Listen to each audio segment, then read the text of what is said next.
something strange is happening in Seattle's waters. Laura James was one of the first to notice. She alerted scientists when starfish began washing up on the shores near her home. And I thought, you know what?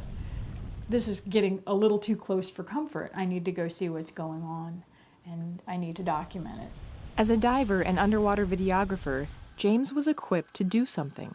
She decided to take her camera to a spot popular among both divers and starfish. These pilings are usually covered with a rainbow of starfish. On a recent dive, James discovered a scene from a horror film. There were bodies everywhere, and they were just like these splats. To me, it always looked like someone had taken a laser gun and just zapped them, and they just vaporized. Starfish, also known as sea stars, are wasting away by the tens of thousands. Not just in Puget Sound, but up and down North America's Pacific coast. And nobody knows why.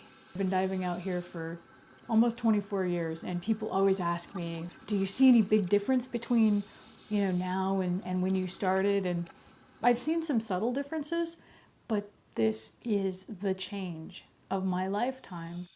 We've had small occasional die-offs here and there, but it's not like this. It's not a mass mortality event. I'm just a diver. I need to find out what the scientists know.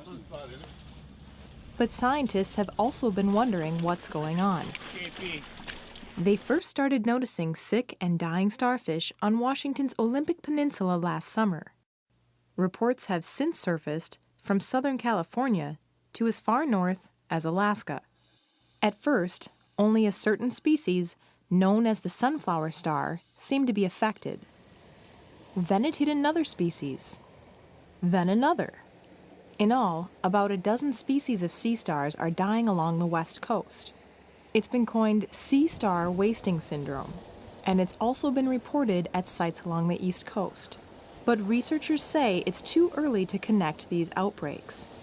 I was surprised too that the crabs weren't just... Ben Miner is a biology professor at Western Washington University. He studies how environmental changes affect marine life.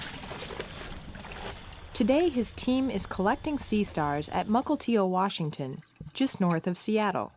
The population of sea stars is, they're quite abundant at that site. And so on the pilings, there were healthy sea stars, but we were also coming across arms and piles of deteriorated sea stars and individuals that were twisted.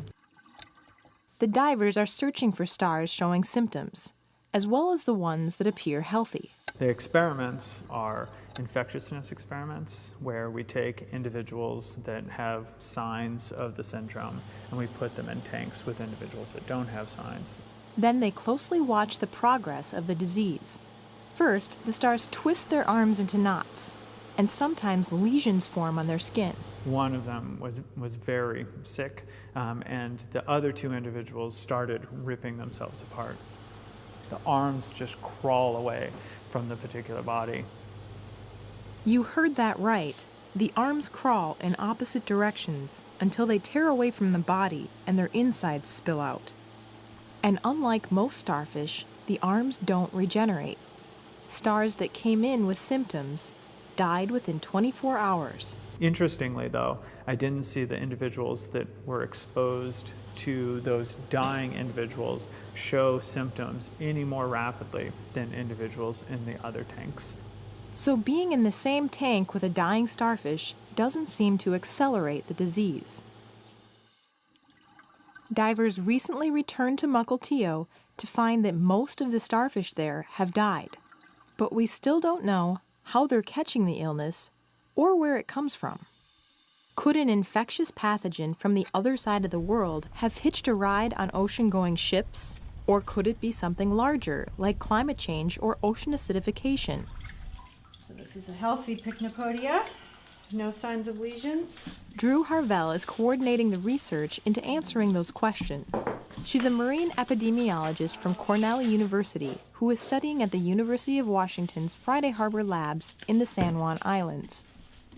Got that one. Harvell is sending these samples to Cornell. There they will be analyzed for viruses as well as bacteria and other protozoa. The first step, she says, is to figure out the distinct characteristics that identify the disease. We know that organisms get sick, they get bacteria, they get viruses, just like humans do. They get the cold and the sniffles, but it's a lot harder to see it happening when they're under the ocean. Scientists worry that the loss of sea stars could have far-reaching ecological consequences. That's because they're voracious predators. They gobble up mussels, clams, sea cucumbers, and even other starfish. Because these are ecologically important species. When you lose this many sea stars, it will certainly change the seascape. They certainly suggest that those ecosystems are not healthy. To have diseases that can affect that many species, that widespread is I think, just scary. If there's a silver lining, it may be that studying this outbreak could shed light on how marine diseases spread. 1, 2, 3, 4, 5. That's a question Laura James is hoping citizen scientists can help answer.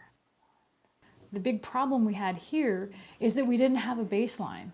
The starfish got sick when we noticed. Wouldn't it be cool if we could show this in real time and show the spread and the changes in real time? James and her dive buddy built a website for tracking posts to social media sites with the hashtag #SickStarfish. Take a picture of any starfish you find when you're out tide pooling or just walking on the beach and hashtag it #SickStarfish. And then we can look at it when it pops up on the map, or if we're not sure, we can send it off to the scientists and they can take a look at it. We may not be able to stop it, and we may not be able to fix it, but we need to be aware so that we can recognize it when it happens again. All this research may be paying off.